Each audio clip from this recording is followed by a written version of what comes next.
கிட்ட வா கிட்ட சரி ஓகே.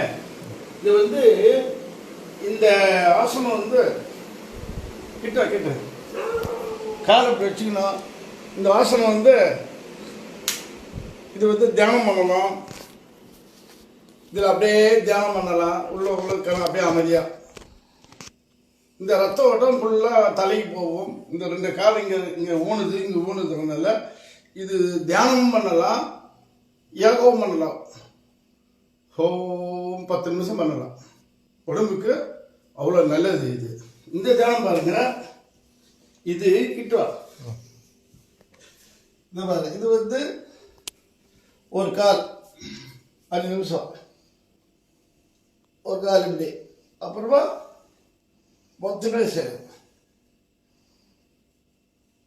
5 நிமிஷம் இந்த தியானம். அப்புறம் இந்த தியானம் எப்படி இந்த முறையெல்லாம் இந்த பாருங்க.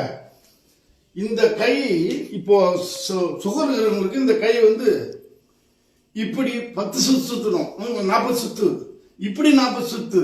இது பாரு, இப்படி வந்து இப்படி இந்த கை இப்படி, அதபடி இந்த கை சரி. இது வந்து 100, இது 100 இப்படி பேக் 100. சுகர் இம்யூனிட்டா அதை பண்ணணும். இது